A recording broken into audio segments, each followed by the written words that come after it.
तेरे आमाल ऐसे हों जहां में नाम हो जाए। पूरी तकरीर एक ही शेर के दरमियान होगी। तेरे आमाल ऐसे हों जहां में नाम हो जाए, तेरा हर लफ्ज उम्मत के लिए पैगाम हो जाए। तेरे आमाल ऐसे हों जहां में नाम हो जाए, तेरा हर लफ्ज उम्मत के लिए पैगाम हो जाए। बना किरदार को बेमिसल उस मंजिल पे पहुंचा दे कि तुझको गैर देखे कायदे इस्लाम हो जाए। बना किरदार को बेमिसल उस मंजिल पे पहुंचा दे कि तुझको गैर देखे कायदे इस्लाम हो जाए। हजरात, मैंने 28वें पारे की एक आयत करीमा तिलावत करने का शरफ हासिल किया। परवरदिगार आलम कुरान मजीद में इरशाद फरमाता है, या अय्युहल्लज़ीना आमनू कू अनफुसकुम व अहलीकुम नारा। ऐ ईमान वालो, अपने आप को जहन्नम की आग से बचाओ और अपने घर वालों को जहन्नम की आग से बचाओ।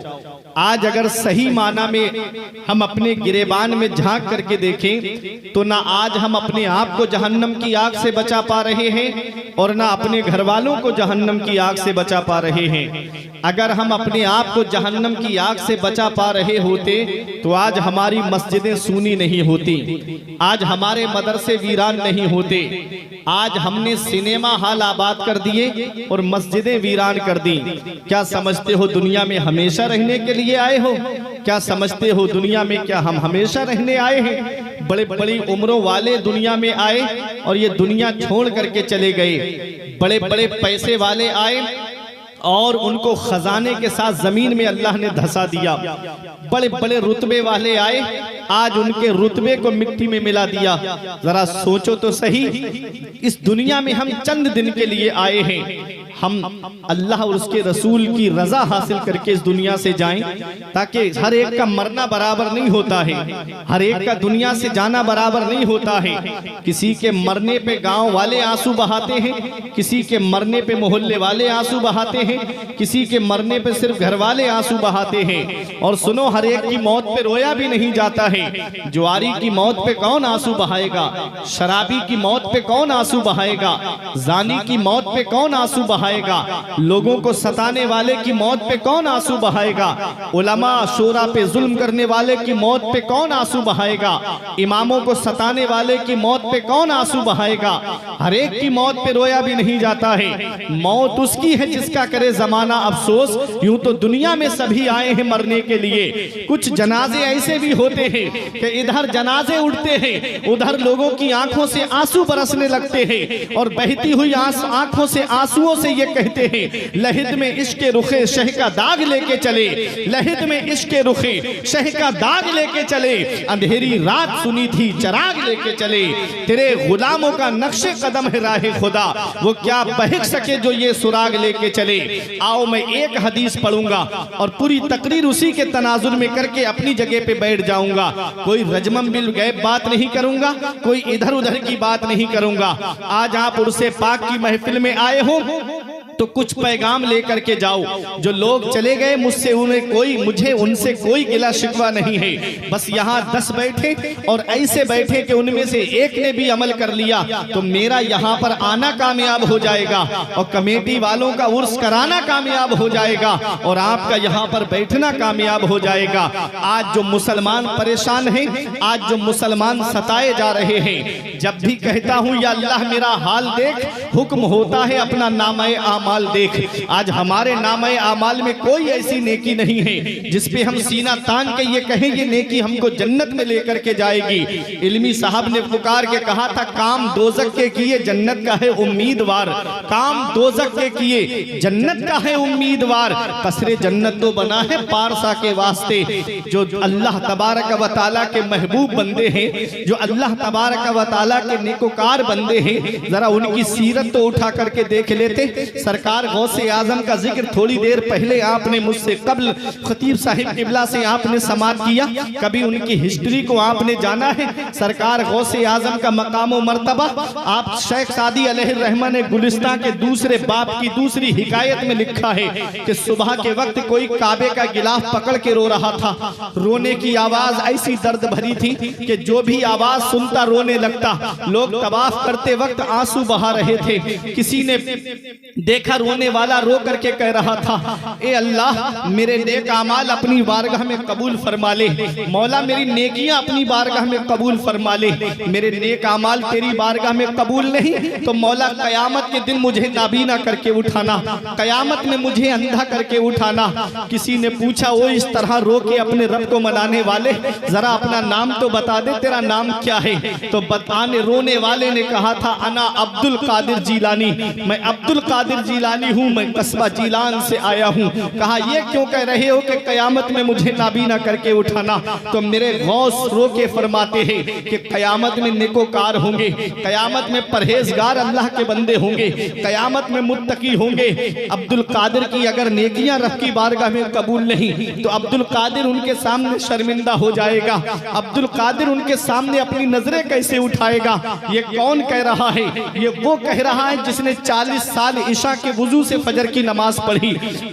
हरीपुर की सरजमीन पे रहने वालों, गौसे आजम उस जात का नाम है जिसकी 40 साल ये पीठ बिस्तर से नहीं लगी, पूरी पूरी रात अल्लाह की इबादत करते। गरीब नवाज का नाम लेने वालों, गरीब नवाज के मुरीद का कहना है 37 साल इस हाल में हमने देखा गरीब नवाज को कि पूरी रात अल्लाह की इबादत करते, पूरी रात ये पीठ गरीब नवाज की बिस्तर से नहीं लगी।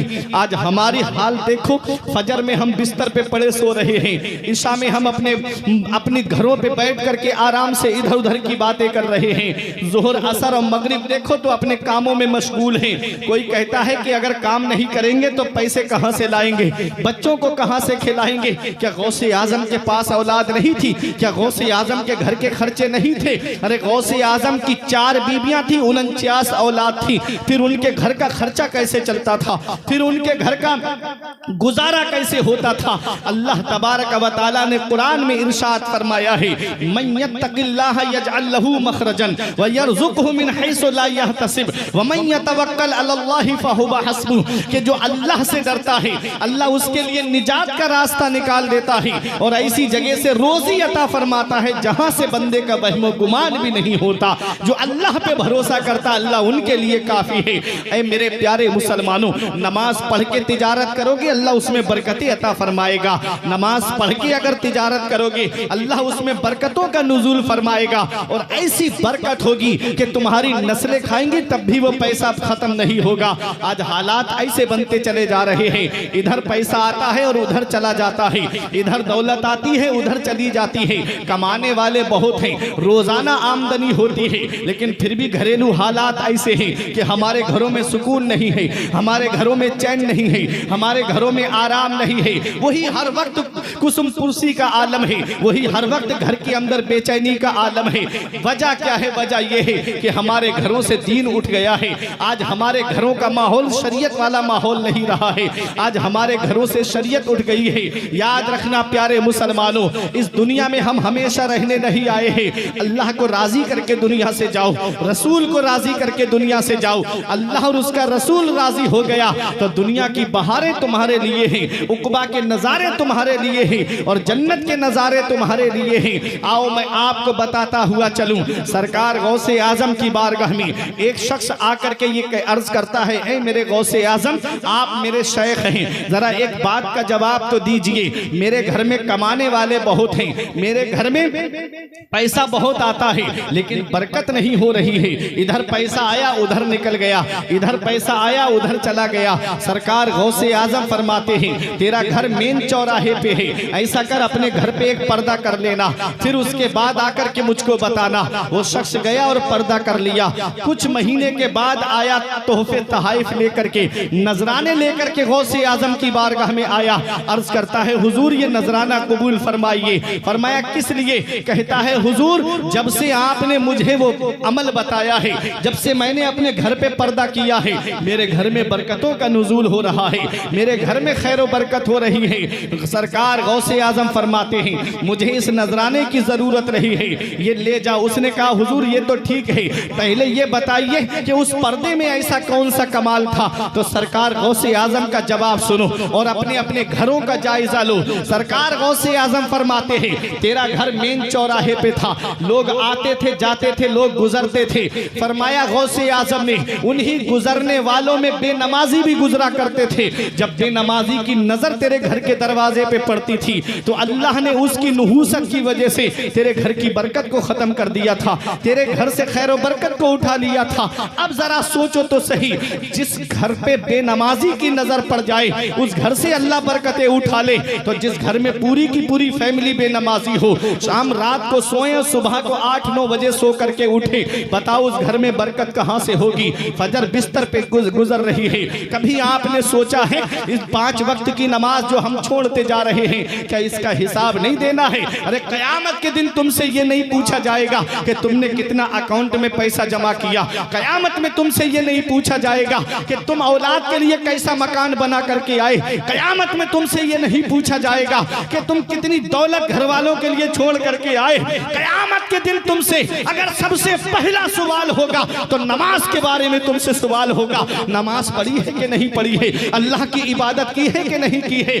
जिसका सवाल सबसे पहले हमसे होगा अगर उसी में जीरो निकल आए तो फिर आगे का मामला आला हजरत से सुनो। फरमाते उनको रहम आए तो आए वरना वो कड़ी मार है क्या होना है, छुप के लोगों से किए जिसके गुनाह वो खबरदार है क्या होना है। हाय बिगड़ी तो कहां आकर नाव ऐन मझधार है क्या होना है। आप इससे बेहतर इस शेर को आपसे बेहतर कौन समझ सकता है। अगर आप समंदर के अंदर मछलियां पकड़ने के लिए अपनी कश्ती लेकर के गए, अपनी नाव लेकर के गए और मझधार आ जाए, समंदर में तूफान आ जाए और बीच समंदर में जहाज खराब हो जाए, बीच समंदर में कश्ती खराब हो जाए, आला हज़रत पुकार के कहते हैं उनको रहम आए तो आए वरना वो कड़ी मार है क्या होना है। फरमाते हाय बिगड़ी तो कहां आकर नाव ऐन मझधार है क्या होना है। छुप के लोगों से किए जिसके गुनाह वो खबरदार है क्या होना है। कल तो दीदार का दिन है और यहाँ आंख बेकार है क्या होना है। ऐ मेरे प्यारे मुसलमानों, ये एक पैगाम तुमको दे करके जा रहा हूँ। अल्लाह तबारक व तआला ने कुरान में फरमाया है अपने आप को भी जहन्नम की आग से बचाओ और अपने घर वालों को भी जहन्नम की आग से बचाओ। उस जहन्नम की आग से अपने आप को बचाओ। ये दुनियावी जो आग है इसको 70 मरतबा रहमत के पानी से धो करके निकाला गया है। इसमें एक उंगली डाल करके देखना, 10 रुपए का सिक्का उसके अंदर डाल करके देखना, जब वो लाल हो जाए सुर्ख हो जाए तो उसको अपनी हथेली पे रख करके देखना, क्या उस सिक्के को बर्दाश्त कर पाओगे। तो जरा सोचो तो सही, जहन्नम की आग, अल्लाह अकबर, उस जहन्नम की आग से हम अपने आप को कैसे बचाएं। तो अपने रब को राजी कर लो, अपने रसूल को राजी कर लो। आज भी मस्जिद के दरो दीवार तुम्हें पुकार के आवाज दे रहे हैं, ऐ रमजान शरीफ में मुझको आबाद करने वालों, 11 महीने मुझको ऐसे ही आबाद रखना। मस्जिद के वुजू खाने आवाज दे रहे हैं कि जिस तरह रमजान शरीफ के महीने में आबाद करते हो ऐसे ही 11 महीने मुझको आबाद रखना। आज हम मस्जिद के दरो दीवार को भूल गए, आज हम मस्जिद की सफों को भूल गए। अल्लाह अकबर, दुनिया में ऐसे मुनहमिक हो गए, दुनिया में ऐसे खोते चले गए। अल्लाह कुरान में फरमाता है अलहाकुमुत तकासुर हत्ता ज़ुरतुमुल मकाबिर, माल की ज्यादा तलबी ने तुमको गाफिल रखा, यहाँ तक कि कब्रों का चेहरा देख लिया। आदमी की ख्वाहिश का पेट कभी नहीं भरता है। मेरे आका इरशाद फरमाते हैं इंसान की ख्वाहिशों का पेट कभी नहीं भरता है, उसका पेट कब्रिस्तान की मिट्टी भरती है। 1 लाख हो गए 2 लाख हो जाएं, 2 लाख हो गए 4 लाख हो जाएं, मकान बन गया लिंटर पड़ जाए, लिंटर पड़ गया अब इसमें प्लास्टर हो जाए, प्लास्टर हो गया अब इसमें टाइल लग जाए, टाइल लग गई अब इसमें 4 सीलिंग लग जाए, 4 सीलिंग लग गई अब उसमें लाइटिंग बेहतरीन लग जाए। ये हालात हमारे होते जा रहे हैं। कीमती जवानी मकान की नजर कर दी, कीमती जवानी हमने पैसे जमा करने की नजर कर दी। अब बुढ़ापे का जब आलम आया, अल्लाह अकबर, उस वक्त में भी हमने अपनी मस्जिदों को आबाद नहीं किया। कब हम अपनी मस्जिदों को आबाद करेंगे। कुरान में रब ने फरमाया अलहाकुमुत तकासुर हत्ता ज़ुरतुमुल मकाबिर, माल की ज्यादा तलबी ने तुमको गाफिल रखा। यहाँ तक कि तुमने कब्रों का चेहरा देख लिया। कभी तुमको दौलत पे घमंड आने लगे, कभी पैसों पे नाज होने लगे, कभी बच्चों की नौकरी पे तकब्बुर आने लगे, कभी मकान पे घमंड होने लगे। तो ऐ हरिपुर उड़ीसा वालों, एक चक्कर कब्रिस्तान का लगा लिया करो। वहां तुमसे ज्यादा दौलत वाले लेते हैं, वहां तुमसे ज्यादा पैसे वाले लेते हैं, वहां तुमसे ज्यादा सरमाए वाले लेते हैं। वो जिनकी नाक पे कभी मक्खी नहीं बैठती थी, आज उनके जिस्म को मिट्टी ने गला सड़ा करके एक तरफ कर दिया। घमंड किस बात पे है, तकब्बुर किस बात पे है? अल्लाह को राजी कर लो, उसके रसूल को राजी कर लो। जो आज मुसलमान परेशान है, आज जो मुसलमान जगह जगह रो करके कह रहा है कि आज मुसलमान परेशान है, तो सुन लो, मैं आपको एक हदीस पाक सुनाता हूँ।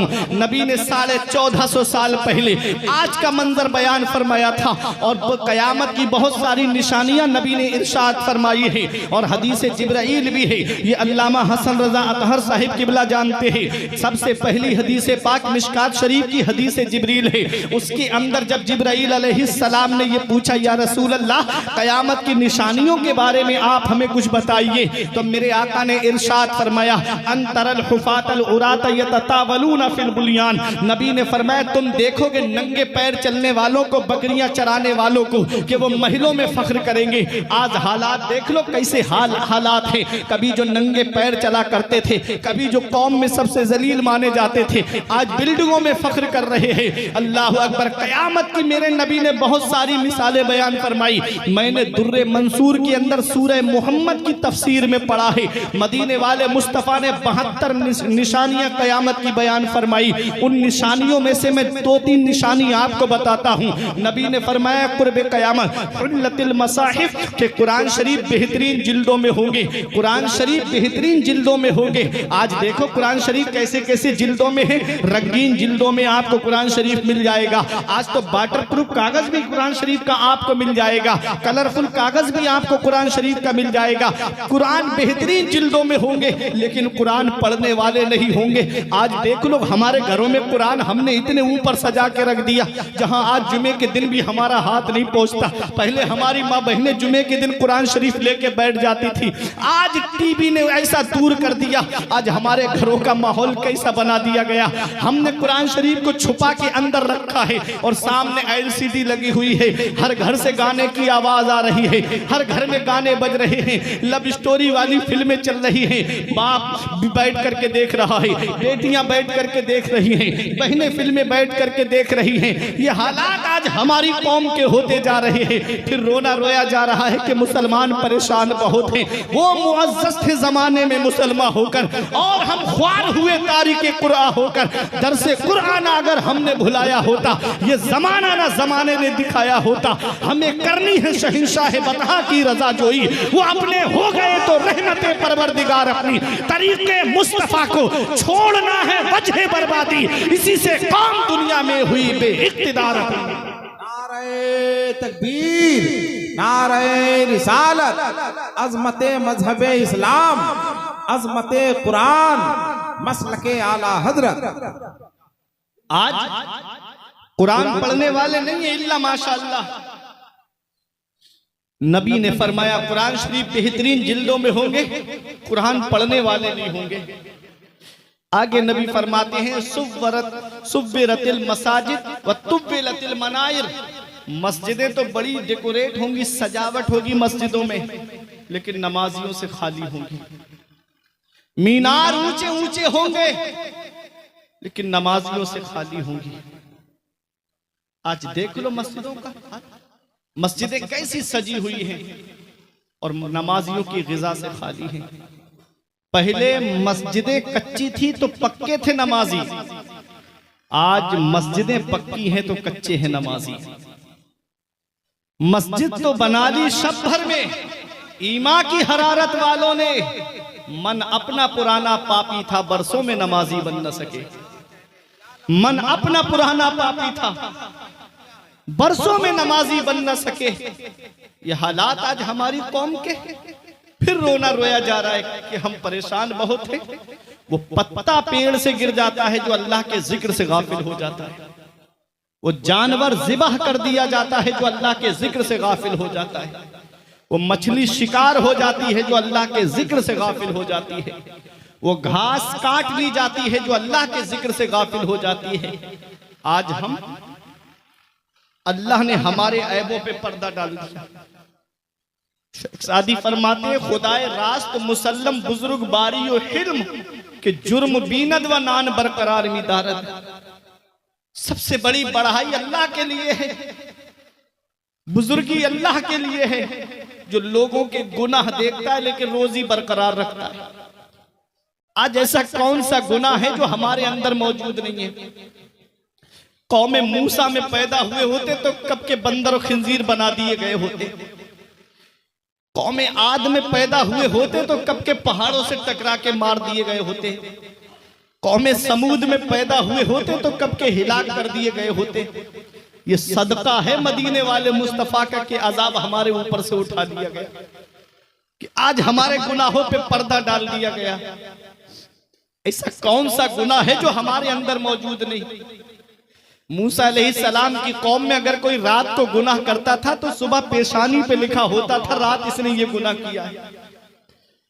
फिर भी हम भूल गए अपने रब को, हम भूल गए अपने रसूल को। कभी तुमने देखी तारीख उठा के अपने आका की? वो पूरी पूरी रात फिल्मों पे जागने वालों, पूरी पूरी रात गाने सुनने वालों, मेरे आका ने रात पूरी पूरी रात इस उम्मत की गम में आंसू बहाते हुए गुजारी। पूरी पूरी रात रो के आका दुआ करते थे, मौला उम्मत गुनाहगार है, मेरे परवरदिगार मेरी गुनाहगार उम्मत को बख्श दे। आला हजरत फरमाते, जो ना भूला आज तक हम गरीबों को रजा, याद उसकी अपनी आदत कीजिए, कीजिए चर्चा उन्हीं का सुबह शाम, जाने काफिर पर कयामत कीजिए, गैज में जल जाए बेदीनों के दिल, या रसूल अल्लाह की कसरत कीजिए। कभी तुमने सोचा ये इस्लाम पहुंचाने के लिए नबी ने हम तक कितनी परेशानियां उठाई, कितनी दिक्कतों का सामना किया? जब मेरे आका अपने हुजरे से बाहर निकले ना तो मेरे आका के रास्ते में कांटे बिछा दिए गए, ऐसे नुकीले कांटे कि अगर पाए मुबारक में लग जाए तो तलबा मुबारक को तोड़ के ऊपर आ जाए। उस वक्त मेरे आका अपने हुजरे में ये कह के वापस तशरीफ ले जाते कि लोगों मुझे क्या पड़ी है अपने तलबे लहू लुहान कराने की, मैं तो तुम्हारे लिए जन्नत का रास्ता सीधा कर रहा हूं, तुम मेरे रास्ते में कांटे बिछा रहे। ये नहीं फरमाया मेरे नबी ने। मेरे आका बाहर तशरीफ लाए, एक जालिम ने ऐसा पत्थर का निशाना बांध के मेरे नबी की पेशानी पर मारा। वो मुकद्दस पेशानी आला हजरत पुकार के कहते, जिसके माथे शफाअत का सेहरा रहा, उस जबीने सआदत पे लाखों सलाम। खून का फव्वारा जारी हो गया।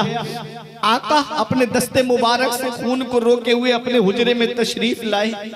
बेटियों का दिल बड़ा नाजुक होता है, बेटों के मुकाबिल बेटियों के दिल में बाप से ज्यादा मोहब्बत होती है। आप देख लीजिएगा, कभी रात के 12 बजे या 2 बजे पानी मांग करके बेटे से पानी मांगिएगा तो बेटा पानी लाने में आपको अनबन करेगा, और बेटी से पानी मांगिएगा कोई सर्दी या गर्मी का शिकवा या शिकायत नहीं करेगी, फौरन ला करके आपको पानी देगी। बेटियों के दिल में बेटों के मुकाबिल ज्यादा मोहब्बत होती है। हजरत फातिमा की नजर पड़ी, तड़प गई हजरत फातिमा, रोने लगी। हजरत फातिमा की आवाज सुनकर के हजरत खदीजतुल कुबरा आई, आका की मुकद्दस पेशानी से खून निकल रहा है। उस वक्त घर में कपड़ा तलाश किया, बज़ाहिर नजर नहीं आया तो अपनी चादर मुबारक को फाड़ा और मेरे आका हुजूर सल्लल्लाहु अलैहि वसल्लम की मुकद्दस पेशानी से खून के असरात को दूर किया। आज की कोई औरत होती तो कह देती, आपको क्या पड़ी है अपनी पेशानी लहू लुहान कराने की, ये कौम जहन्नम में जाना चाहती है, जाने दीजिए। वो उम्मुल मोमिनीन हजरत खदीजतुल कुबरा थी, अर्ज करती है, या रसूल अल्लाह, अल्लाह आपकी मेहनतों को जाय नहीं फरमाएगा। या रसूल अल्लाह, आप इस्लाम की तबलीग कीजिए, ये कौम आपको नहीं जानती है, इनकी आने वाली नस्लें आपको जरूर पहचानेंगी। मेरे आका से पूछा गया, या रसूल अल्लाह, आपकी जिंदगी का सबसे कठिन दिन कौन सा है? तो मेरे आका ने फरमाया, मैं ताइफ का मैदान आज तक नहीं भूला। मेरे आका ने फरमाया, जितना मैं राह खुदा में सताया गया हूं, कोई पैगंबर नहीं सताया गया होगा। अल्लाहु अकबर। मेरे आका हुजूर सल्लल्लाहु अलैहि वसल्लम जब ताइफ के मैदान में पहुंचे इस्लाम की तबलीग के लिए, देखो ये इस्लाम हम तक आया कैसे है। मेरे आका ने जैसे ही तबलीग के लिए लबहाए मुबारक को खोला, चारों तरफ से पत्थर आने शुरू हो गए। पत्थरों की बारिश हो रही है। मेरे आका के जिस्म मुबारक पे लहू लुहान हो गया, जिस्म मुबारक नालैन शरीफ खून से भर गई। मेरे आका की तारीख में लिखा है कि आका एक पाए मुबारक उठाते तो पत्थर दूसरे पाए मुबारक पे आकर के लगता। आका उस पाए मुबारक को जमीन पे रखते, उसको उठाते तो पत्थर दूसरे पाए मुबारक पे आकर के लगता। एक बाग के अंदर आका तशरीफ ले गए। मेरे आका की बारगाह में हवा का फरिश्ता, पानी का फरिश्ता आके कहता है, या रसूल अल्लाह, अल्लाह तबारक व तआला ने मुझे भेजा है और रब ने ये हुक्म दिया है मेरे महबूब से कहना कि मैंने इनका जुल्म करना देखा है। मेरे महबूब से पूछो। पानी के फरिश्ते ने कहा, आका मुझे इजाजत दी है रब ने कि आप इजाजत दे दें तो मैं इन पे इतनी बारिश करूं ये यही डूब के मर जाएं। हवा के फरिश्ते ने कहा, आका मुझे इजाजत दो मैं इन्हें पहाड़ों से टकरा के मार दूं। जिब्राइल अलैहिस्सलाम ने कहा, आका ये ताइफ दो पहाड़ों के बीच में बस्ती आबाद है, इजाजत दे दो पहाड़ मिला देता हूं, यहीं पर पिस के मर जाएंगे। मेरे आका ने उस वक्त क्या फरमाया था? मेरे आका इरशाद फरमाते हैं, मैं इस दुनिया में कहरो गजब बनकर नहीं आया हूँ, मैं तो रहमतुल लिल आलमीन बनकर के तशरीफ लाया हूँ, मैं तो सारे जहान के लिए रहमत बन के तशरीफ लाया हूँ। अल्लाह अकबर। वो मेरे आका है। मेरे आका दुआ करते हैं, मौला ये कौम मुझे नहीं जानती है, मौला मौला ये कौम मुझे नहीं पहचानती है, मौला इनकी पेशानियों में वो चेहरे भी मैं देख रहा हूँ कि जो मुझ पे ईमान लाएंगे। अल्लाह तबारक व तआला ने अपने महबूब की दुआ को कबूल फरमाया और दुनिया ने वो मंजर भी देख लिया। वो कौम जो नबी के रास्ते में कांटे बिछाती थी, वो कौम जो नबी के रास्ते में कांटे बिछाती थी और मेरे नबी पे पत्थरों की बारिश करती थी, दुनिया ने वो मंजर भी देखा है कि उसी कौम से ऐसे शहजादे भी इस दुनिया में आए जो नबी के नाम पे गर्दन कटाते हुए नजर आए। आला हजरत पुकार के कहते हैं, हुस्ने यूसुफ पे कटी मिस्र में अंगुष्टे जना, सर कटाते हैं तेरे नाम पे मर्दाने अरब। नारे तकबीर, नारे रिसालत, मसलके आला हजरत, मजहबे इस्लाम। क्या जिंदाबाद। ऐसे भी जानिसार आए जो नबी के नाम पे गर्दन कटाते हुए आए। तो देखो मेरे आका, हम गुलामों के लिए, हम गुलामों तक इस्लाम पहुंचाने के लिए नबी ने कितनी परेशानियां उठाई, नबी के सहाबा ने कितनी परेशानियां उठाई, औलियाए किराम ने कितनी परेशानियां उठाई। आज ये कौम अपने नबी की सीरत को भूल गई, आज ये कौम अपने नबी के किरदार को भूल गई, आज ये कौम फिल्मों में मस्त हो गई, आज ये कौम IPL में मस्त हो गई, आज ये कौम गानों में मस्त हो गई। इतना याद रखना प्यारे मुसलमानों, कब्र में अपने नबी को चेहरा दिखाना है, कब्र में अपने आका को चेहरा दिखाना है। कौन सा चेहरा लेके अपने नबी की बारगाह में जाओगे? कौन सा चेहरा लेकर के जाओगे? चेहरे पे सुन्नते रसूल सजा लो, कहीं ऐसा ना हो कि कब्र में हमारे आका ने हमसे अपना चेहरा अनवर फेर लिया, तो फिर कौन है जो कब्र में हमारे काम आएगा? मेरा इमाम इसी को कहता है, उनको रहम आए तो आए वरना वो कड़ी मार है क्या होना है, छुपके लोगों से किए जिसके गुनाह वो खबरदार है क्या होना है। और फरमाते हैं कि कल तो दीदार का दिन है और यहाँ आंख बेकार है क्या होना है। इसलिए अपनी आखिरत की तैयारी करो। आज जो हम परेशान हैं, परेशानी का रोना रो रहे हैं, नबी ने 1450 साल पहले क्या फरमाया था? मेरे आका इरशाद फरमाते हैं, इस हदीस के रावी मौला अली शेरे खुदा हैं। अपने बहुत गौर से सुनिएगा, मुख्तसर तशरीह करता हुआ मैं आगे बढ़ूंगा। मेरे आका इरशाद फरमाते हैं, अन अली इब्न अबी तालिब काल काला रसूलुल्लाह सल्लल्लाहु अलैहि वसल्लम इज़ा फ़अलत उम्मती बिखम्सा अशरा खसला हल्ला बिहल बलाउ फ़क़ीला वमा हुन्ना या रसूलल्लाह काला इज़ा कानल मगनमु दुवला व ज़कातु मगरमा वल अमानतु मगनमा अता अर्रजुलु ज़ौजतहु व अक्का उम्महु व बर्रा सदीक़हु व जफ़ा अबाहु वर्तफ़अतिल अस्वातु फिल मसाजिद लुबिसल हरीर शुरेबल खुमूर। अब आइए मैं आपको तर्जुमा करके बताता हुआ चलूं। मौला अली शेरे खुदा इस हदीस के रावी हैं। अली शेर खुदा के नाम पे तड़प के कह दो सुभान अल्लाह। मौला अली शेर खुदा फरमाते हैं, मदीने वाले मुस्तफ़ा ने इरशाद फरमाया, इज़ा फ़अलत उम्मती बिखम्सा अशरा खसला,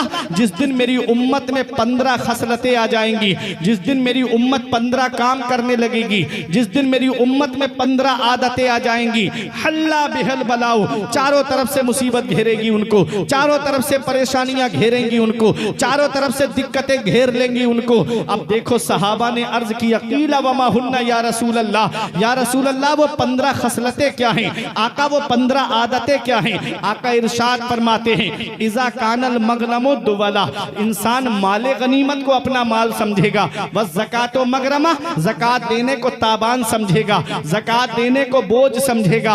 आज कितने लोग हैं जो अपने माल की ज़कात निकालते हैं? आज अगर देखा जाए तो तकरीबन 85% लोग ऐसे निकलेंगे कि जिनके ऊपर ज़कात फर्ज निकलेगी। आओ ज़कात का मसला क्या है? 7.5 तोला सोना या 52.5 तोला चांदी, या इन दोनों में से किसी की कीमत उसके पास में है तो वो मालिक निसाब है, उसके ऊपर ज़कात फर्ज है। अब 52.5 तोला चांदी की कीमत कितनी होगी?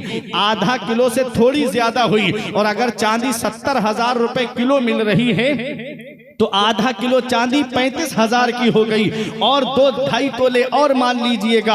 अब कितनी मिसाल के तौर पे मैं समझाना चाहता हूं, अगर किसी के पास 37,000 रुपए या 40,000 रुपए भी अगर उसके पास कैश है और उसके ऊपर कोई कर्जा नहीं है तो वो मालिक निसाब है, उसको अपने माल की ज़कात निकालनी पड़ेगी। और जिसने माल की ज़कात नहीं निकाली उसके लिए 10वां पारा सूरह तौबा, अल्लाह इरशाद फरमाता है, वल्लज़ीना यकनिज़ूना ज़हबा वल फिद्दा वला युनफ़िक़ूनहा फ़ी सबीलिल्लाह फ़बश्शिरहुम बिअज़ाबिन अलीम अल्लज़ी युहमा अलैहा फ़ी नारे जहन्नम व तुकबा बिहा जिबाहुहुम व जुनूबुहुम व ज़ुहूरुहुम हाज़ा मा कनज़्तुम लिअन्फ़ुसिकुम फ़ज़ूक़ू मा कुन्तुम तकनिज़ून। अल्लाह 10वें पारे में इरशाद फरमाता है, वो लोग जो सोना चांदी जमा करते हैं और उसको अल्लाह की राह में खर्च नहीं करते, यानी ज़कात नहीं निकालते हैं, तो उन्हें दर्दनाक अजाब की खुशखबरी सुना दो। जिस दिन उस माल को जहन्नम की आग में तपाया जाएगा, फतुकबा बिहा जिबाहुहुम व जुनूबुहुम, और उससे करबटे दागी जाएंगी,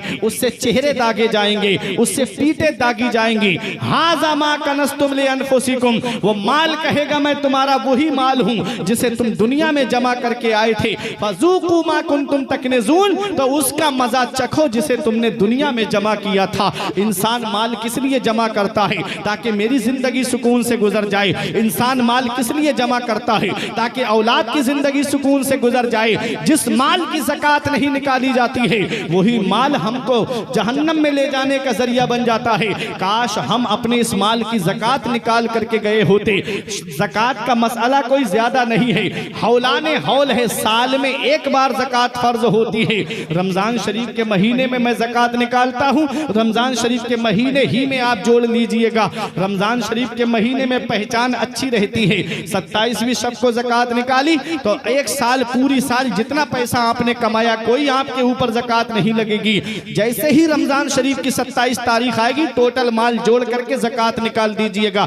2.5% के हिसाब से 100 रुपए पे 2.5 रुपए, 1 लाख पे 2500 की ज़कात है, 1 करोड़ पे 1 लाख की ज़कात है। आदमी ये तो सोचता है कि 2500 रुपए मेरे पास से जा रहे हैं या 1 लाख रुपए मेरे पास से जा रहे हैं, वहीं दूसरे सिक्के का रुख नहीं देखता। ये 2500 रुपए तेरे पास से जो जा रहे हैं वहीं अल्लाह ने तुझे 1 लाख का मालिक भी तो बना दिया है। अरे 1 लाख रुपए अगर ज़कात के पास से जा रहे हैं तो 1 करोड़ का मालिक भी तो बना दिया है, और फिर वो माल जन्नत में ले जाने का जरिया बन जाएगा। वही माल सवाब की शक्ल में तुमको मिल जाएगा। इसलिए अपने माल की ज़कात निकाला करो। नबी ने फरमाया मेरी उम्मत जिस दिन 15 काम करने लगेगी चारों तरफ से उन्हें मुसीबत घेरेगी। आदमी माले गनीमत को अपना माल समझेगा, ज़कात देने को बोझ समझेगा, अमानत में खयानत करेगा। अब वो जुज़ सुनिएगा हदीस पाक का। नबी फरमाते हैं अता अर्रजुलु ज़ौजतहु व अक्का उम्महु व बर्रा सदीक़हु व जफ़ा अबाहु। नबी इरशाद फरमाते हैं आदमी बीबी का कहना मानेगा और अपनी माँ की नाफरमानी करेगा, दोस्तों से मोहब्बत से पेश आएगा और अपने बाप के ऊपर जुल्म करेगा। आज दुनिया का जायजा लीजिएगा, इल्ला माशाअल्लाह कुछ घर ऐसे निकलेंगे जिसमें माँ बाप बुढ़ापे में आंसू ना बहाते हों, न हमने वो दौर भी देखा है, उन लोगों को भी देखा है कि स्टेशन पे देखो माँ भीख मांगती फिर रही है, बाप बुढ़ापे के आलम में रक्षा चला करके अपने घर का गुजारा कर रहा है, और बेटा बेहतरीन सूट बूट पहन करके नवाबों की तरह होटलों पे जाकर के पार्टियां करता नजर आता है। ये हालात आज हमारी कौम के हो गए। कितने माँ बाप हैं जो बुढ़ापे में आंसू बहा रहे हैं, कितने माँ बाप हैं जो बुढ़ापे में आंसू बहा करके अपनी औलाद के लिए ये तमन्ना करते, काश मेरी औलाद बुढ़ापे में मेरे काम आ जाती। आज बेटा है कि 4 पैसे क्या कमाने लगा, उसने अपने माँ बाप का बिस्तर घर से बाहर कर दिया। याद रखना नौजवानों, आज हर चीज तुम्हें इंटरनेट पे नहीं मिलेगी, हर चीज तुमको गूगल पे नहीं मिलेगी, हर चीज तुमको फेसबुक इंस्टाग्राम पे नहीं मिलेगी। कुछ जिंदगी जीने के सलीके माँ बाप के पास बैठने से मिलते हैं। माँ बाप अगर हाथ उठा के दुआ कर देंगे, अल्लाह कारोबार में बरकतें अता फरमाएगा। माँ बाप हाथ उठा के दुआ कर देंगे, अल्लाह उम्र में बरकत अता फरमाएगा। आज माँ बाप को हम रुलाने का जरिया बन रहे हैं। मौलाना रूम फरमाते हैं, पहली मोहब्बत है माँ बाप की जो दुनिया में बदला मांगती है। अगर तुमने अपने माँ बाप के साथ भलाई की तो तुम्हारी औलाद तुम्हारे साथ भलाई करेगी। अगर तुमने अपने माँ बाप के साथ भलाई नहीं की तो बुढ़ापे में ये उम्मीद लगा के मत बैठना कि तुम्हारी औलाद तुम्हारा सहारा बन जाएगी। माँ बाप अल्लाह की कितनी बड़ी नेमत। आओ मैं आपको एक हदीस पाक सुनाता हूँ। मेरे आका इरशाद फरमाते हैं, जिससे उसके माँ बाप राजी उससे अल्लाह राजी, उसका रसूल राजी, और जिससे माँ बाप नाराज उससे ना अल्लाह राजी ना उसका रसूल राजी। अल्लाह अकबर। माँ बाप की दुआओं से अल्लाह ने विलायत अता फरमा दी। माँ की दुआ क्या होती है? हजरत मूसा पैगंबर जब कोहे तूर पर चढ़े तो मूसा पैगंबर जब कोहे तूर पर पहुंचे तो आपका पैर फिसला, रब की बारगाह से जवाब मिला, मेरे पैगंबर अब संभल के आया करो। अर्ज किया, मेरे मौला आज तक तूने मुझसे ये नहीं फरमाया मूसा संभल के आया करो, आज मौला तूने क्यों फरमाया? तो रब की बारगाह से जवाब मिला, मूसा जब तुम घर से चलते थे माँ से इजाजत लेके आते थे तो तुम्हारे पीछे तुम्हारी माँ हाथ उठा के तुम्हारी सलामती की दुआ करती थी। आज वो दुआ करने वाले हाथ नहीं रहे, आज तुम्हारी माँ का इंतकाल हो गया है। अल्लाह अकबर। ये माँ की दुआ है। परेशान हो अंधेरों से तो जाओ माँ के कदमों में, वो जब चाहे मुकद्दर में उजाले डाल देती है। आज हम दुआ कराते फिर रहे। मैं बरेली शरीफ से आया, हजरत दुआ कर दो घर में बरकत नहीं है। अल्लामा हसन रजा अतहर साहब बुकारो से आए, कहा हजरत दुआ कर दो हमारे घर में बरकत होने लगे। जैनुल आबिदीन साहब कानपुर से आए, हजरत दुआ कर दो हमारे घर में बरकत होने लगे। गुलाम गौस गजाली साहब बरेली शरीफ से आए, दुआ कर दो घर में बरकत होने लगे। इतनी जल्दी किसी मौलाना या पीर की दुआ कबूल नहीं होगी जितनी जल्दी औलाद के हक में उसके माँ बाप की दुआ कबूल होती है।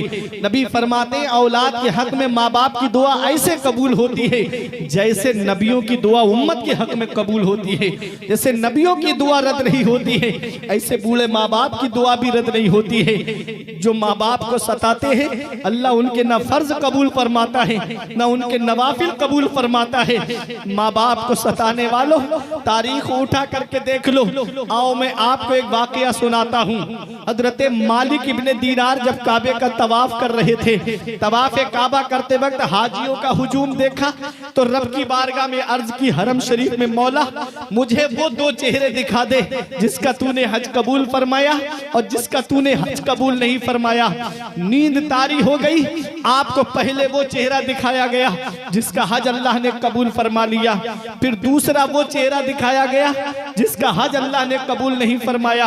उसका नाम मोहम्मद इब्ने हारून था, वो बल्ख का रहने वाला था, वो भी आया हुआ था हज करने के लिए, और जिसका कबूल फरमाया वो भी हज करने के लिए आया था। तो मोहम्मद बिन हारून को पूछने के लिए बल्खियों के पास में गए हजरत मालिक इब्ने दीनार, पूछा क्या तुम में मोहम्मद इब्ने हारून कौन है? तो वो लोग हैरत से देखने लगे, कहते तुम उसको कैसे जानते हो? कहा मुझे उससे मिलना है। कहा पहचानते हो? कहा नहीं पहचानते। कहा बताओ मिलेगा कहाँ? कहा कि वो कहाँ मिलेगा? कहीं इबादत कर रहा होगा किसी पहाड़ी की आड़ लेकर के। वो तो बहुत बड़ा इबादत गुजार है, दिन को रोजा रखता है, रात में अल्लाह की इबादत करता है, बहुत बड़ा मुत्तकी परहेजगार है। अब हैरत की और इंतहा ना रही, इतना बड़ा परहेज परहेजगार, फिर भी उसका हज कबूल नहीं। ढूंढने के लिए निकले, उसका एक हाथ कटा हुआ था। उसने हाथ उठा के दुआ कर रहा था, मौला मेरा हज कबूल फरमा ले, मौला मेरी नेकियां कबूल फरमा ले। जैसे ही हजरत मालिक इब्ने दीनार पहुंचे, उसे सलाम किया। उसने सलाम का जवाब नाम लेके दिया और कहा, ए मालिक इब्ने दीनार, मुझे ये बताने आए हो ना कि अल्लाह ने मेरा हज कबूल नहीं किया? अब तो और हैरत की इंतहा ना रही। कहा हाँ। कहा लेकिन ये तो बता दे, तेरा ऐसा कौन सा गुनाह है जिसकी वजह से अल्लाह ने तेरा हज कबूल नहीं फरमाया? कहता ये आज की बात नहीं, मैं 40 साल से पैदल हज करने आ रहा हूं, फिर भी मेरा हज कबूल नहीं। कहा गुनाह तो बता कौन सा है? तो उसने कहा, ए मोहम्मद इब्ने हारून। मोहम्मद इब्ने हारून ने कहा, ए मालिक इब्ने दीनार, सुनो मैं तुम्हें बताता हूं। रमजान शाबान की 29 तारीख थी, चांद निकल आया था रमजान शरीफ का। लोग मस्जिदों में तरावी पढ़ रहे थे। मैं अपने दोस्तों के साथ घूमने गया। मैं बड़ा परहेजगार था, मुत्तकी था, लेकिन मैं जिन लोगों के पास बैठता था वो परहेजगार नहीं थे। मेरे दोस्त जो थे वो अय्याश थे, परहेजगार नहीं थे, वो शराब के आदी थे। कहते एक दिन मुझे शराब की दुकान की तरफ ले गए। अब यहाँ पहुंच के एक बात मैं आपको बताऊं, आज हम अपने लड़कों पे जो है कंट्रोल नहीं करते, आज हम अपने बेटों पे कंट्रोल नहीं करते। कहां बैठ रहा है, कहां जा रहा है, कोई हमारा कंट्रोल नहीं। फिर वही बेटा जो है वो शराब का आदी बन जाता है। फिर हम मौलाना साहब के पास जाके कहते हैं औलाद बिगड़ गई। वो एक शायर ने कहा था ना कि दौलत की फिक्र थी तो कमाने निकल गए, दौलत की फिक्र थी तो कमाने निकल गए, दौलत मिली तो हाथ से रिश्ते निकल गए। बच्चों के पास रहने की फुर्सत नहीं मिली, फुर्सत मिली तो हाथ से बच्चे निकल गए। ये हालात आज हमारी कौम के हो गए। हम नहीं देखते कि वो बैठ कहां रहे हैं। वो जुआरियों में बैठे हम मना नहीं करते, वो शराबियों में बैठे हम मना नहीं करते। इतना याद रखना, मेरे आका फरमाते हैं कुल्लुकुम राइन व कुल्लुकुम मसऊलुन अन रइयतिही। तुम में का हर शख्स जिम्मेदार है, अल्लाह कयामत के दिन हर शख्स से उसकी जिम्मेदारी के बारे में पूछेगा। बाप औलाद का जिम्मेदार है, बड़ा भाई छोटे भाई बहनों का जिम्मेदार है, शौहर बीबी का जिम्मेदार है। तो हर शख्स से उसकी जिम्मेदारी के बारे में कयामत में सवाल होगा। अपनी अपनी जिम्मेदारी निभाओ। अपने बच्चों को देखो कि वो कहां उठ रहे हैं, कहां बैठ रहे हैं, किसके साथ जा रहे हैं। अगर उनकी बैठक जुआरियों शराबियों के साथ में है तो फौरन मना कर दीजिएगा। मौलाना रूम फरमाते हैं सोहबते स्वालेहा तुरा स्वाले कुनद, सोहबते तालेहा तुरा ताले कुनद। नेकों की सोहबत नेक बना देती है और बुरों की सोहबत बुरा बना देती है। शेख सादी अलैहि रहमा कहते हैं, ये गुलिस्तां के अंदर मैंने पढ़ा था, कहते हैं कि एक दिन गुलाब के पौधे के नीचे जो मिट्टी थी, उस मिट्टी से गुलाब कैसी खुशबू आ रही थी। कहते मैंने मिट्टी से पूछा, ऐ मिट्टी तेरे अंदर गुलाब कैसी खुशबू क्यों आ रही है? तो उस मिट्टी ने कहा था, मैं चंद दिन गुलाब की सोहबत में रही, इसलिए मेरे अंदर से भी गुलाब की खुशबू आने लगी। क्या समझे? मतलब ये है, अगर बुरों के पास बैठोगे, अगरचे एक दिन उनके तरीके पे नहीं चलोगे, एक दिन ऐसा आएगा कि उनकी अदाओं को तुम्हें अपनाना पड़ जाएगा। और नेकों के पास बैठोगे तो नेक बन जाओगे। मेरा इमाम कहता है, रंग बेचने वाले के पास ना बैठो, अगरचे तुम रंग नहीं बेचते, रंग उड़ के जब कपड़ों पे लगेगा तो लोग कह देंगे कि ये भी रंग बेचता है। मतलब क्या है? मिसाल से समझाया मेरे इमाम ने कि बुरों के पास मत बैठो, अगरचे तुम बुरे नहीं हो, तुम नेकोकार हो, परहेजगार हो, लेकिन जब जुआरी शराबी और बुरों के पास में बैठोगे तो एक दिन आएगा कि लोग बैठा देख करके कह देंगे कि ये भी उन्हीं में से है। इसलिए अपनी सोहबत जो है वो नेकों के साथ में रखो, परहेजगारों के साथ में रखो, इन उलमा की सोहबत में बैठो। इनके पास बैठोगे तो शरीयत की बातें मिलेंगी और दुनियादारों के पास बैठोगे तो दुनियावी बातें आपको सुनने को मिलेंगी। तो बात मैं ये कर रहा था, मोहम्मद इब्ने हारून कहता है, मैं परहेजगार था, नेक था, लेकिन मेरे दोस्त जबरदस्ती मुझको शराब की दुकान की तरफ लेकर के गए और एक शराब का जाम मेरे हाथ में एक दोस्त ने जबरदस्ती मुझे दे दिया। मैंने शराब पी और शराब के नशे में मैं धुत हो गया। जैसे ही मैं अपने घर पे आया, लोग मस्जिद में तरावी की नमाज पढ़ रहे थे। मैंने दरवाजा खटखटाया, मेरी माँ ने दरवाजा खोला। जैसे ही मेरी माँ ने दरवाजा खोला, शराब की बू महसूस की। मेरी माँ ने मुझसे कहा, जालिम, लोग अल्लाह की इबादत कर रहे हैं और तू शराब पी के आया है, तू शराब के नशे में धुत आया है। मेरी माँ ने एक तमाचा मेरे मुंह पर मारा।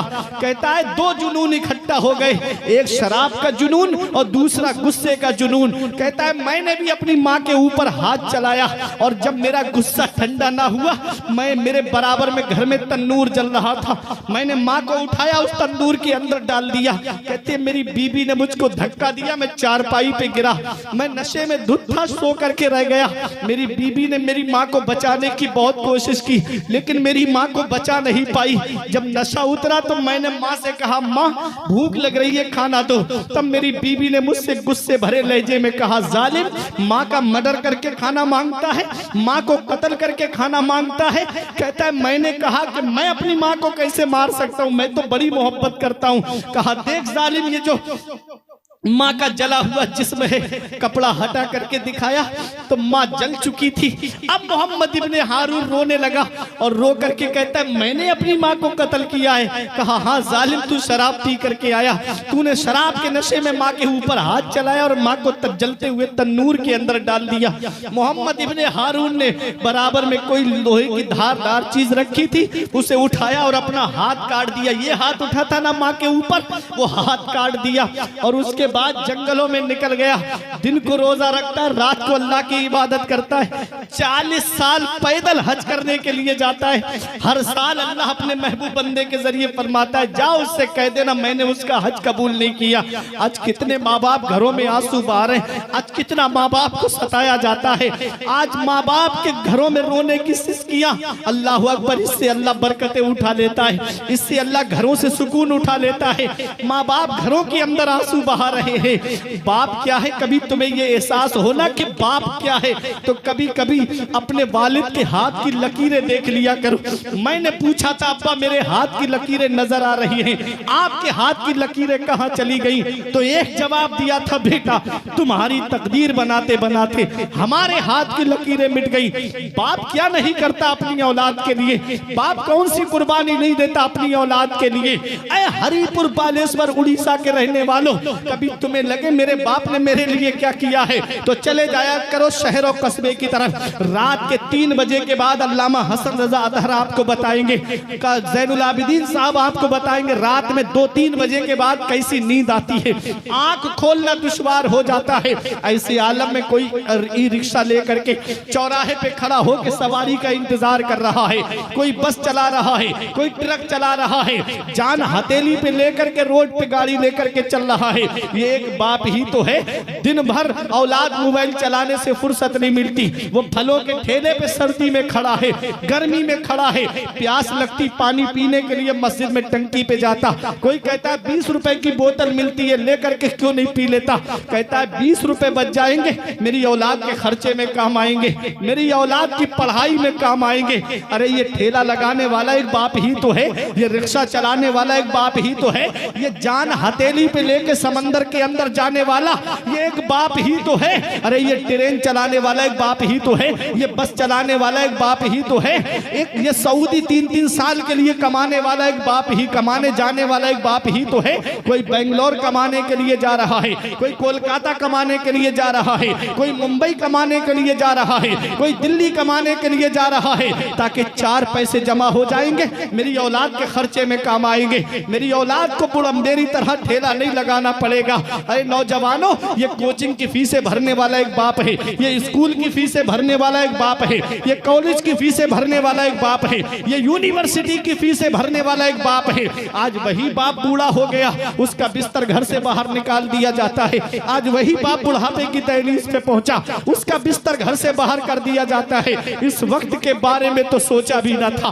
बेटों से ज़ईफी में हुई खत्म रसाई, घर बार तो बांट लिए शौक से फुरकान, हिस्से में किसी के मगर मां नहीं आई, वक्त ठुकरा देगा एक दिन मेरी सारी ये कुर्बानियां, दामने उम्मीद में फकत नाकामियां रह जाएंगी। शादियों के बाद बेटे तो अलग हो जाएंगे, बाप के हाथों में फकत बैसाखियां रह जाएंगी। और बुढ़ापा क्या जवानी क्या, ये बचपन बांट लेते हैं, न होकर दिल में गुंजाइश तो आंगन बांट लेते हैं, नहीं मंजूर हिस्से में किसी बेटे को अपनी मां, मगर आपस में बूढ़ी मां के कंगन बांट लेते हैं।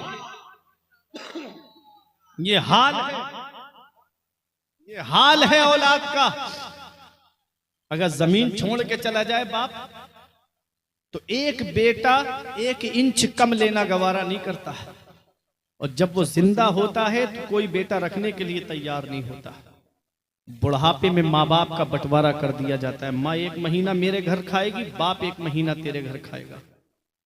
खुश किस्मत है वो बेटा जो अपने माँ बाप को बुढ़ापे में सहारा देता है, जो माँ बाप की दुआएं लेता है, कभी उसके घर में बेबरकती नहीं आती है।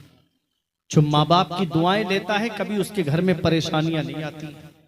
इसलिए नौजवानों, अपने माँ बाप की कद्र कर लो। माँ बाप जिंदा हैं तो खिदमत कर लो, अगर इंतकाल हो गया है तो जुमे के दिन माँ बाप की कब्र की जियारत कर लो, तो ऐसा है जैसे उनकी जिंदगी में तुमने जियारत की। माँ बाप अल्लाह की बहुत बड़ी नेमत है। मेरे आका ने 1450 साल पहले फरमाया था, जिस दिन मेरी उम्मत 15 काम करने लगेगी, चारों तरफ से मुसीबत घिरेगी। उसी में नबी ने फरमाया था, आदमी बीबी का कहना मानेगा और माँ की नाफरमानी करेगा, दोस्तों से मोहब्बत से पेश आएगा और बाप के ऊपर जुल्म करेगा। नबी ने फरमाया, वर्तफातिल अस्वातु फिल मसाजिद, मस्जिदों में जोर जोर से बोला जाएगा। नबी ने फरमाया, लुबिसल हरीर, रेशमी लिबास पहना जाएगा। व शुरेबल खुमूर, शराब पीना आम हो जाएगा। आज कैसे शराबें पी जा रही हैं, हमारे नौजवान कैसे नशे की तरफ जा रहे हैं। अब तो एक वो बियर का मामला है, लोग कहते हैं फलों का जूस है। हर नशा आवर चीज जो है वो हराम है, जिस चीज से नशा आए वो हराम है। और इतना याद रखना, शराबी के ताल्लुक से नबी ने फरमाया, कसम है वो जात की जिसके कब्जे में मोहम्मद की जान है, शराबी को कब्र में दफन करके आते हो, उसका चेहरा काबे की तरफ करके आते हो, शराबी की कब्र खोल के देख लेना, अल्लाह उसका चेहरा काबे से फेर देता है। अब बताओ, जिसका चेहरा काबे से फेर दिया जाए तो कौन है जो कब्र में फिर हमारे काम आए। उनको रहम आए तो आए, वरना वो कड़ी मार है क्या होना है। छुप के लोगों से किए जिसके गुनाह, वो खबरदार है क्या होना है। आगे नबी ने फरमाया, वत्तुखिज़तिल क़ैनातु वल मआज़िफ़, और राग बाजे, गाने बाजों के आलात घरों में सजा के रखे जाएंगे। और एक इसका तर्जमा यह किया जाता है कि नाचने वाली रक्कासा को लाकर के लोग घरों के दरवाजे पे नचवाएंगे, यानी बच्चों की शादियों में डांस पार्टियां आएंगी। आज देख लो ये हाल है कि नहीं है। थोड़ी सी दौलत क्या आ गई, पैसा क्या आ गया, गुनाहों का दरवाजा हमने खोल दिया। अल्लाह ने बेटा दिया था, नूरे नजर दिया था, अल्लाह का शुक्र अदा करते। मौला, किसी के घर में तो चिराग जलाने वाला तक नहीं है, तूने मेरे घर में चिराग जलाने वाला तो दिया है। अल्लाह का शुक्र अदा करते। उसकी शादी का मौका आया, 50-50 हजार रुपए डांस पार्टियों में लुटा दिए, 50-50 हजार रुपए बैंड में लुटा दिए। आज अगर हमारे अमीरी को देखना हो ना, तो हमारे ब्याह शादी के मामलात को देखो, और गरीबी देखना हो तो मस्जिद के इमामों को देख लो और हमारे मदरसों के हालात को देख लो। मस्जिदें हमने वीरान कर दी और हमने आज हर घर को सिनेमा हॉल बना दिया। गाने बाजों की आलात घर में सजा करके हमने रखे। आज देख लो, जैसे घर में दाखिल होंगे LCD सामने लगी हुई होगी, हर घर से गाने की आवाज आ रही है, हर घर से गाने की आवाज। ये जो आप बार बार उठ करके जा रहे हो ना, इसकी वजह भी मैं आपको बता दूं। मेरे आका ने फरमाया, अल गिनाओ युम्बितुल निफाका फिल क़ल्ब कमा युम्बितुल माउ ज़रअ। नबी ने फरमाया, गाना दिल के अंदर ऐसे निफाक उगा देता है जैसे पानी घास को उगा देता है। ये गाने सुन करके, फिल्में देख करके, ऐसे ऐसे कुफरिया गाने चल रहे हैं ना इस वक्त। मैंने रियाजुस सालिहीन के अंदर हसन भाई एक हदीस पढ़ी, आका फरमाते हैं, मेरी उम्मत पर एक वक्त ऐसा आएगा, सुबह को मोमिन होंगे तो शाम को काफिर हो जाएंगे, शाम को मोमिन होंगे तो सुबह को काफिर हो जाएंगे। आज ऐसे ऐसे कुफरिया गाने चल रहे हैं ना, और ऐसे ऐसे फिल्मों में कुफरिया डायलॉग चल रहे हैं। अगर आदमी उस पर यकीन रख ले, एतकाद रख ले, उससे खुश हो जाए ना, तो उसका ईमान चला जाएगा। अब मुझे बताओ नौजवानों, कानों में ब्लूटूथ लगा करके अगर गाने सुनकर के शाम को सो गए और आंख कब्र में जाकर के खुली, तो फिर बताओ कौन है जो तुम्हारे काम आएगा। फिल्मों के अंदर कुफरिया डायलॉग सुनकर के सो गए और आंख कब्र में जाकर के खुली, तो फिर कौन है जो तुम्हारे काम आएगा। इसलिए तौबा कर लो, मस्जिद के दरवाजे खुले हुए हैं। रमजान शरीफ का महीना आ रहा है, इस मुबारक महीने में अपनी बख्शिश करा लो, मगफिरत करा लो। मेरे आका हुजूर सल्लल्लाहु अलैहि वसल्लम ने आमीन कहा, जिब्राइल अलैहिस्सलाम ने दुआ की है, वो शख्स जलीलो ख्वार हो जाए जो रमजान शरीफ का महीना पाए और अपनी बख्शिश ना कराए। अपनी बख्शिश ना कराए तो रमजान शरीफ का महीना बरकत वाला महीना है, इसमें रहमतों का नुज़ूल होता है, जन्नत के दरवाजे इसमें खोल दिए जाते हैं। अल्लाह की इबादत करो, अपने रब को राजी कर लो, अपने रसूल को राजी कर लो। अल्लाह फरमाता है या अय्युहल्लज़ीना आमनू कू अनफुसकुम व अहलीकुम नारा, ऐ ईमान वालो अपने आप को जहन्नम की आग से बचाओ और अपने घर वालों को जहन्नम की आग से बचाओ। खुद भी नमाज पढ़ो, अपने घर वालों से भी कहो कि वो अल्लाह की इबादत करें। खुद भी रोजे रखो, अपने घर वालों से भी कहो कि वो रोजे रखें। खुद भी नेक अमल करो और अपने घर वालों से भी नेक अमल के लिए कहो। जब घरों के अंदर इस्लामी माहौल हो जाएगा फिर तुम्हारा कोई कुछ नहीं बिगाड़ पाएगा। दुनिया में भी आराम से रहोगे, कब्र में भी आराम से रहोगे और हश्र में भी आराम से रहोगे और जन्नत में ये कहते हुए जाओगे कि खुल्द में होगा हमारा दाखिला इस शान से, हम तो या रसूल अल्लाह का नारा लगाते जाएंगे। तेरे आमाल ऐसे हों जहां में नाम हो जाए, तेरा हर लफ्ज उम्मत के लिए पैगाम हो जाए। बना किरदार को बेमिसल उस मंजिल पे पहुंचा दे कि तुझको गैर देखे काइले इस्लाम हो जाए। परवरदिगार आलम की बारगाह में दुआ है कि मेरे कुछ अर्ज करने में सबकत लिसानी की वजह से या बतकाज़ाए बशरियत कोई गलती हो गई हो तो मौला मुझे माफ़ फरमाए।